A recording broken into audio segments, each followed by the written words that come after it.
I have four books for you today. First one up is Everyone and Everything by Nadine J. Cohen, and it's from Pantera Press. Um, I think when I first picked this one up, I thought, oh, you know, am I going to get another sad girl novel? Not that I have anything against sad girl novels, but when they're written this well, um, it's an absolute joy to read. Possibly, um, I knew Nadine Cohen's voice from her social media, and was wondering how that would translate into her very first novel, because it is a debut Australian author. Have no fear. She has that wonderful gift for voice, for dialogue, for how people say things, and even how people think things. We're sitting on, if you like, the shoulder of a young Jewish girl, or young woman, Yael, who has perhaps been born, or definitely been born, with a tendency to be depressed and anxious. And there are moments in this book where she talks about even having reached a stage where maybe life wasn't worth um, living, or she couldn't see the point. She has a wonderful therapist with whom she has lots of laughs and fashion commentaries. And she is reeling from the aftermath of losing both her parents and all of this kind of post traumatic stress of other grandparents dying. But all the way through this, and what makes this, oh my God, is it going to be depressing? It so is not, because there's a lot of humor, and a lot of it is directed at herself. She's very self-deprecating, but she also sort of alights on those things that children say to each other.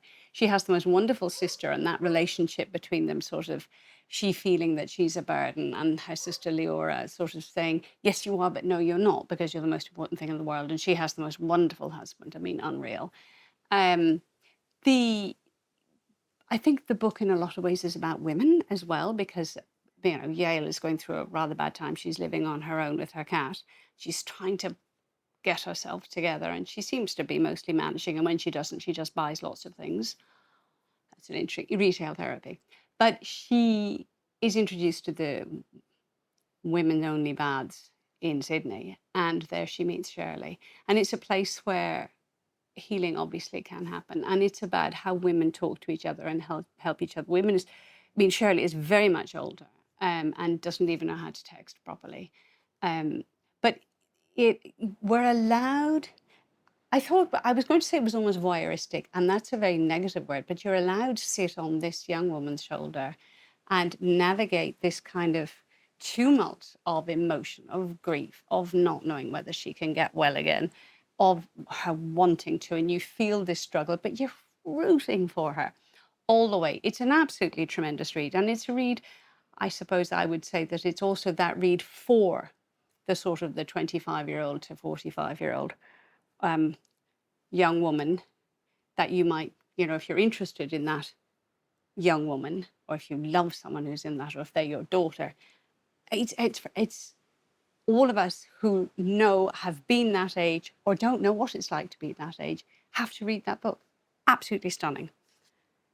Next one up, that is a very different read, also Australian author, Tracy Sorensen. So this is The Vitals, and that comes to us from Picador. Oh my gosh, there aren't very many books like this out there. Tracy this is not her first book. She wrote The Lucky Gala, which was a bookshop favourite back in 2018. It's almost hard for me to qualify this book. It's one of those rare reads that it all depends on the writer's skill, whether or not she can persuade you to go on this extraordinary, almost memoir. I mean, it is memoir, but she doesn't present it to us as memoir. So it's like someone set a challenge and said, you have to write about this cancer, which has happened to your body, Tracy, or anybody. Do this, write about it, and we'll see who can do this in the most original way. I mean, it's a creative masterpiece. So we're getting the story about what actually happens inside you when a tumor appears. So what Tracy Sorensen has done is she has said, right, well, I'm going to make all my organs into little characters, and they're all going to have their own quirks, their own environment. So we have, for example, the spleen, who's called Rage, and he smokes Gaulois, and he quotes Deleuze, and he sort of lives in smoky dives. You've got, Ute, who's a Ute, zooming around the place with their kelpies. You've got Queen Bee. You've got the organisers. You've got all of the sort of the organs and what their functions are anthropomorphized, and kind of the traciness has disappeared. It is almost an adventure story, surreal. It reminded me a little bit of Chris Flynn's Mammoth, where all the artifacts in a museum talk to each other. And it's that kind of wild and not woolly, but that sort of really offbeat out there thinking or creativity, or All the Animals in That Country by Laura Jean McKay, because those where we've anthropomorphized animals to a certain extent. It is a cancer memoir, but it's one of the funniest books you will read this year. It's an absolute must. And yes, it's sort of a challenging idea, but once you've sort of moved away from the idea that this is just going to be bleak and horrible, because it isn't, you'll just love it. A big favourite of mine. Another one that I have read and loved is Pet by Catherine Chidgey, who's a New Zealand author, has written quite a lot. It comes to us from Europa Editions. Now, Chidgey was shortlisted for, I think, the Women's Prize with Remote Sympathy, and she's several novels under her belt. This one is an extraordinary read. It's set in, well, it sort of sets in, it starts off in 2014, New Zealand, and we have Justine, who's taking her father, visiting her father in a nursing home, and sees a woman who looks terribly familiar, though her father, who has dementia, has no reaction, no sort of doesn't share this, which brings our story back to the 1980s. In New Zealand, we have a bunch of 12-year-olds in a Catholic school in New Zealand, and it's all about the teacher. So Mrs. Angela Price is glamorous, and she's hypnotically sort of seductive. The girls, or all of them, because it's a mixed class, they're all kind of clamoring for her attention. And if she sort of bestows her divine gaze upon you, you might be asked to, stay back and clean up the classroom after the day's school, or hand out the sheets of paper, or collect them up. And they're all vying with each other for this. And our main character, Justine, has just lost her mother quite recently and is also an epileptic. And she lives with a father who, and it's quite important this in a way, is an antiques dealer. Because a lot of this novel is about Mrs. Price's second chance. And I think that's what antiques are about. That's just my take on it. It's a second life for something.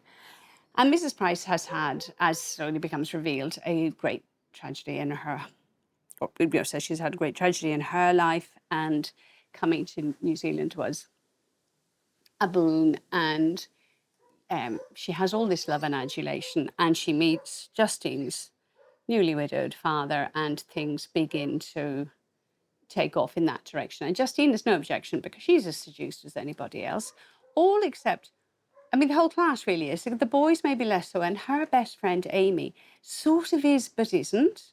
And then things start disappearing in the classroom, little objects, favourite objects. Even Justine, she loses this pen, and the class have to say at some point who they think might have done this. And it's one of those awful things that teachers can make you do. I'm not going to tell you much more about it. It is superbly written. It's incredibly enjoyable. You're rooting for poor Justine, who's trying to work out this sort of intense passion almost they have for this teacher, and what's really going on. And when catastrophe strikes, how is that class going to deal with it? It's a stunner. It's almost like a murder mystery stroke psychological, manipulative, almost. Very suspenseful, very clever, and nothing too, well, actually, she does get quite gritty, but there's nothing wrong with that. Last one up. I'll tell you the whole story and then you won't have to read it. Last one up is my beloved Anne Enright, writing The Wren. And this comes to us from, my brain hasn't managed to remember, that's Jonathan Cape. Oh, goodness. Again, I keep saying, oh, goodness, and it just means I fall in love with all of these books. And Enright, most of you will know from The Gathering, and she's Booker Prize winner, obviously, every time. And the actress, God, that was brilliant. Everything she writes for me is gold, but this one has something I haven't noticed her doing, or it's a sort of exploring these boundaries of experimentation with maybe voice. I mean, stylistically, it's fascinating, and I just felt the whole book is sort of how she uses voice. Again, it's a book about women, and it's about being daughters and being mothers. To a lesser extent, being sisters. It's about vying for the affection of a parent. And in this group of women, we have 3 generations. So the whole book opens with Nell, who is the youngest, and she's, you know, a young woman in her 20s, and she's sort of negotiating her own being manipulated by a boyfriend, or is it really manipulation, and what she expected to do. And you're inside her head for all of this, but she lives with her mother. Well, she doesn't live with her mother anymore, but she's lived all her life with her mother, Carmel. And Carmel is the daughter of Phil McDowra, who was a great Irish poet. And he had had a love affair with Carmel's mother, Terry. And she's not the essence of the novel is not for that relationship, for a very good reason, because it's about how these relationships burn and die out to a certain extent. We're interested in Carmel, and we're interested in Nell.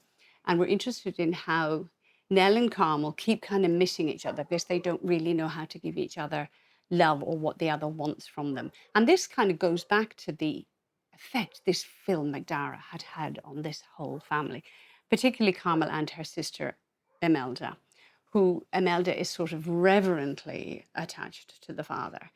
And Carmel isn't quite so sure whether he was good. And that's the whole point to this. The thing Enright does is she has this voice for Carmel, this voice for Nell, and throughout there are some of these poems, and they are things of great beauty. I mean, I read one of the reviewers who had said, well, I actually wanted to check out and see if this person was real. So real are these poems, you just feel that they're, I'm not saying that they couldn't be Anne Enright, but they come from a different place almost. Well, they come from Ireland, so, and you can never leave that. But at one point we get perspective from Phil. We get Carmel's, we get Nelson. At one point there's Phil, and Phil talks about how he grew up, and a small incident where you learn very quickly how the intensity of the poet passion for a muse, a young girl, and how quickly that turns to dust when you kind of feel this sucking out of the usefulness of their love or of their fascination, and kind of the discarding of it. So it is about the betrayal. And this Phil goes off to America, where of course he's lauded and applauded and much loved, and has a second, much younger wife, Connie. And there are some nice tie-ups of relationship. I mean, Nell, you feel, is a bit going off the rails a little bit, or a bit sort of hapless, and you wish more for her. And eventually those, you know, she's just growing up. It's gloriously well done. And Enright says, I think she's gone a step further with experimenting with voice, and I think this will be on, and I'm warning you all, if it isn't on it, there'll be trouble on, you know, prizes, lists for prizes, definitely. So there you are. None of those is to be missed. All Brill, totally Brill, and all very different, but you've got writing there that you can sort of be secure in the knowledge that none of it's rubbish. It's all brilliant. That's it. See you next time. You're like a song that I sing in the morning on a perfect holiday. You're like the warmth of the sun on my skin when clouds look gray.